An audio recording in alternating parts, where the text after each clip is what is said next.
Hello बच्चों, let's read out the question first given below are two statements. तो यहाँ पर हमें दो स्टेटमेंट दे रखी है। स्टेटमेंट फर्स्ट में बोला जा रहा है when the frequency of AC source series LCR circuit increases, the current in the circuit first increases, attains maximum value and then decreases. The frequency of AC source series circuit में increase करता है। So current पहले तो increase होता है, फिर maximum value को attain करने के बाद डिक्रीज हो जाता है। स्टेटमेंट सेकंड में बोला जा रहा है सीरीज एलसीआर सर्किट में जो वैल्यू ऑफ पावर फैक्टर होता है एट रेजोनेंस वो 1 की इक्वल होता है। सो हमें सिंपली बताना है स्टेटमेंट ट्रू है कि फॉल्स है। तो चलिए स्टार्ट करते हैं हम सॉल्यूशन से। But before of it let's talk about the key concept which we are going to use here for this question. So यदि मैं यहाँ पर बात करूँ फॉर्मूला ये किसके इक्वल होता है R डिवाइडेड बाय Z के, जहाँ पर Z इम्पीडेंस को इंडिकेट करता है। सो इसको हम मान लेते हैं फर्स्ट।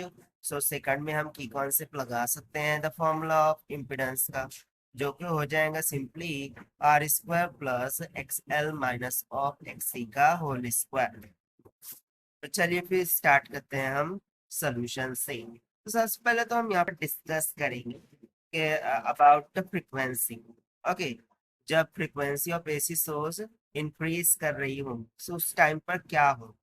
सो बेसिकली यदि मैं इसको ग्राफ के द्वारा दर्शाऊं, so let suppose this is about the horizontal axis जहां पर हम इम्पीडेंस को कंसीडर कर लेंगे और वर्टिकल एक्सिस पर हम करंट को लेंगे। ठीक है। सो बेसिकली एलसीआर सर्किट में होता क्या है, यदि मैं इम्पीडेंस को लूं, so impedance is equal to क्या होता है under root over R square plus X L minus of X C का होल स्क्वायर, जहाँ पर एक्सएल इंडक्टिव रिएक्टेंस होता है और एक्सी के पास क्यू रिएक्टेंस।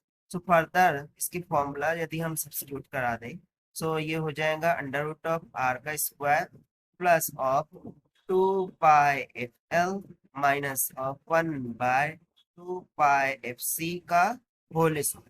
यानी कि इम्पिडेंस टोटली किस पर डिपेंड कर रही है, फ्रीक्वेंसी पर डिपेंड कर रही है। सो बेसिकली होता क्या है, जैसे जैसे हम फ्रीक्वेंसी को या फिर जो फ्रीक्वेंसी ऑफ एसी सोर्स है उसको इंक्रीज कराएंगे। ओके, फ्रीक्वेंसी जैसे जैसे इंक्रीज कराएंगे, सो इनिशियली तो करंट क्या होगा, इंक्रीज होगा और उसकी मैक्सिमम वैल्यू को पहुंच जाएगा। मैक्सिमम वैल्यू करेंगे दैट मींस टू से which XL will become equals to XC. But after that जैसे जैसे हम इसके फ्रीक्वेंसी को फर्दर इंक्रीज करेंगे, सो कैपेसिटिव रिएक्टेंस ये ग्रेटर देन हो जाएगा इंडक्टिव रिएक्टेंस।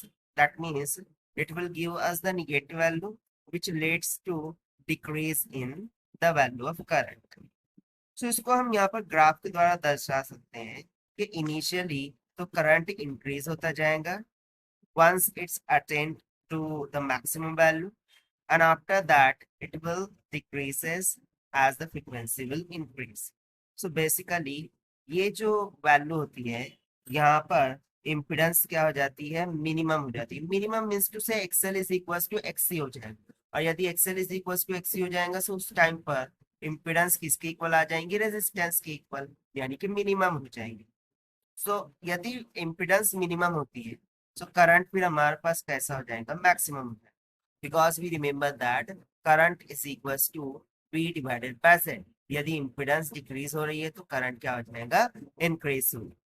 सो इसके अकॉर्डिंग जो स्टेटमेंट फर्स्ट है वो तो एब्सोल्युटली करेक्ट हो गई।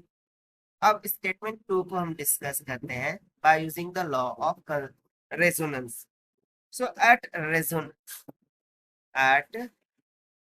रेजोनेंस, यदि मैं रेजोनेंस की बात करूं, तो रेजोनेंस कंडीशन में इंडक्टिव रिएक्टेंस ये इक्वल हो जाता है कैपेसिटिव रिएक्टेंस। सो उस दौरान इम्पिडेंस क्या हो जाएंगी, Z is equals to R square plus into the bracket X L minus of X C का होल स्क्वायर। यदि इंडक्टिव रिएक्टेंस इक्वल है कैपेसिटिव रिएक्टेंस से तो ये तो जीरो हो गया और सिंपली इम्पिडेंस की इसके इक्वल मिल गई आर की।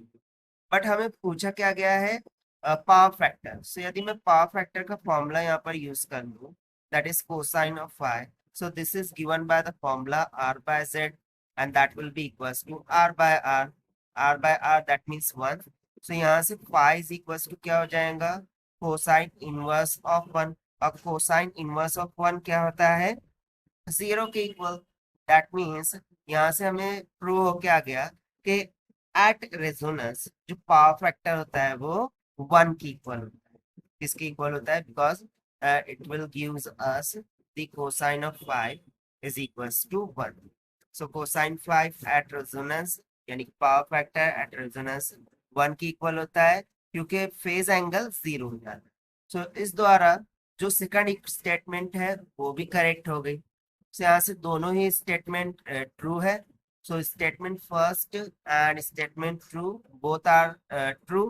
That means option D will become correct. So this is the required solution which we have solved by using the concept of resonance, formula of power factor and formula of impedance. So this is the required solution. I hope you understood it well. Best of luck. Thank you.